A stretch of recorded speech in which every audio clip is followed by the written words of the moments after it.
À Barème, François Couplan est ethnobotaniste, spécialiste des plantes sauvages et de leur rapport avec les hommes. Il organise des stages pour les faire connaître et faire prendre conscience que l'on vit entouré d'un véritable garde-manger. Ah, c'est un peu amer. On dirait de la moutarde. J'avais pas entendu ça. On dirait de la moutarde, c'est ça? C'est la même famille que la moutarde. C'est de la lierre. Vous allez en ramasser et puis on va faire des canapés d'alière. On va faire des canapés d'ortie et des canapés d'alière. J'ai commencé à récolter des plantes dans la nature avec ma mère quand j'avais 2 ans. C'était quelque chose pour moi qui était tellement naturel qu'il ne m'est jamais venu à l'esprit qu'il pouvait être possible de ne pas avoir une relation avec la nature.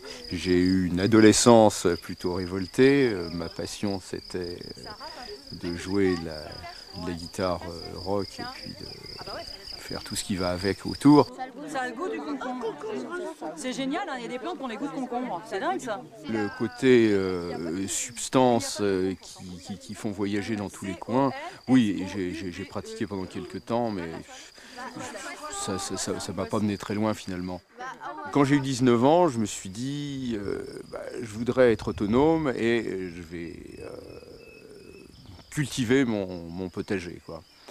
Et là, quand j'ai vu que venaient spontanément toutes sortes de plantes qui envahissaient mes carottes, mes oignons et mes épinards, là j'ai eu une réflexion qui sans doute n'est pas habituelle. C'est-à-dire que je me suis dit, d'abord, qu'est-ce que c'est que ces plantes? Et ensuite, qu'est-ce que je peux en faire?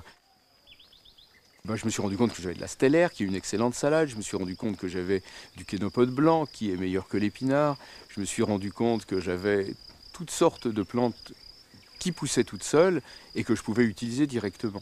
C'est Ralph Emerson, qui est un philosophe américain du 19e siècle, qui a dit, il l'a dit en anglais lui, il n'y a pas de mauvaises herbes, il n'y a que des plantes dont on ne connaît pas les propriétés. Et moi je prétends, il n'y a pas de mauvaises herbes, il n'y a que des plantes dont on ne connaît plus les propriétés parce qu'on les a connues. Je veux dire, tout le monde dans le temps faisait des soupes d'orties, je veux dire, c'était quelque chose de complètement normal de manger des orties, comme c'est normal de manger des épinards, même plus normal, puisque les orties, elles poussent ici avec nous, avec les épinards, on les a introduits d'Iran. Regardez l'origine de tous les légumes qu'on cultive, ça a tout été introduit depuis, surtout depuis la Renaissance, à partir du monde entier. Bon, moi je trouve que les plantes qui poussent spontanément, qui ont toujours été avec nous, ce sont les meilleures plantes à utiliser. Ce qui n'exclut pas, évidemment, l'utilisation d'autres plantes. Moi, je suis très content de manger des oignons, des tomates, des haricots verts, mais je laisse les autres les cultiver, c'est beaucoup trop fatigant, ça. Les plantes qui poussent toutes seules dans la nature, ce sont les aliments de base de l'être humain. Depuis que l'être humain est sur Terre, ce qui fait plusieurs centaines de milliers ou plusieurs de millions d'années, suivant la définition qu'on a de notre espèce ou de notre genre, eh bien, nous avons évolué avec les plantes et nos organismes sont faits pour manger des plantes sauvages. La façon dont on s'en rend compte, mais sans aucun problème, c'est quand on étudie les vertus nutritionnelles de ces plantes. Elles contiennent tous les éléments dont on a besoin, c'est-à-dire des vitamines, des sels minéraux, des protéines qui sont équilibrées en acides aminés essentiels. Donc il y a la même dans ces parties vertes des végétaux. Les protéines qui sont contenues là-dedans, et il y en a de grandes quantités, ont la même valeur nutritionnelle que les protéines animales. Qui le sait, ça? Et pourtant, c'est une réalité, je veux dire, il y a une documentation, c'est précis. Il y a ces fameux acides gras oméga 3 dont on nous rabat les oreilles. C'en est bourré là-dedans. Chaque fois qu'on découvre quelque chose, quand on analyse les plantes, on se rend compte que c'est dedans. Pendant plusieurs millions d'années, l'homme a mangé des plantes sauvages. Il a arrêté d'en consommer de façon régulière. Depuis 10 000 ans, l'agriculture, ça a déjà modifié les choses puisqu'on s'est mis à produire une partie de notre alimentation. Et puis surtout, au Moyen-Âge, on a voulu un clivage systématique entre la partie supérieure et la partie inférieure de la société.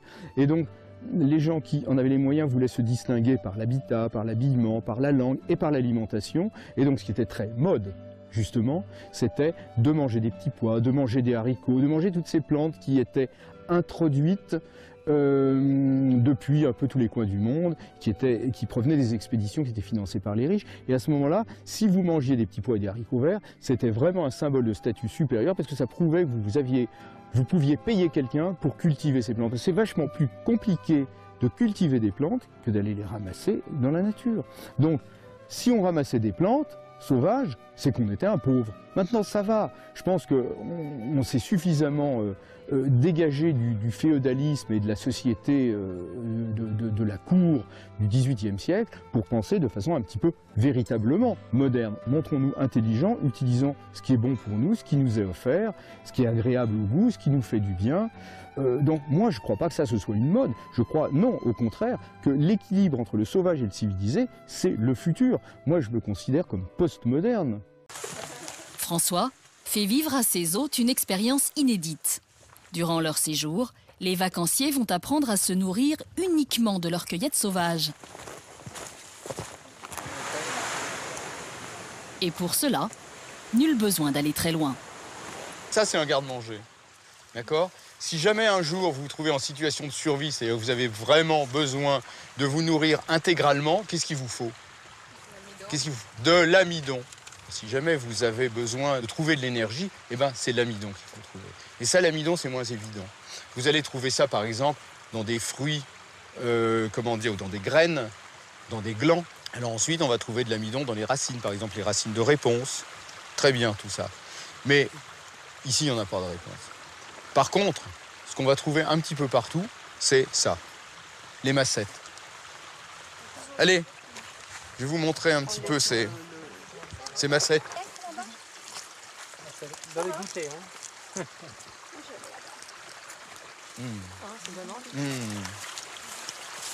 Ça, c'est trop bon. Si vous avez faim, c'est ça qu'il faut. J'ai dit que c'était dégueulasse. Ça, c'est un pur délice. Tiens, vous allez me dire ce que ça vous rappelle. Tiens, goûte, croque. Qu'est-ce que ça vous évoque? Non, c'est le cœur de palmier. Ah, j'adore. On comprend mieux. Non, ça n'a rien à voir. Tiens, passe-moi passe-moi ta recette, là. J'en suis recru, Ouais, c'est pas dégueulasse.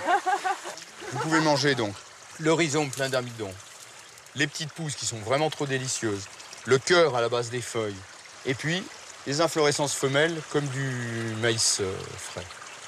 C'est pas mal. Pas mal. Et regardez tout ce qu'il y a, quoi. Quand vous voyez ça, vous êtes sauvés, là. Pour ce botaniste de 62 ans, c'est une évidence. Il est temps de redécouvrir les plantes et de mettre à profit leurs vertus dans notre vie quotidienne.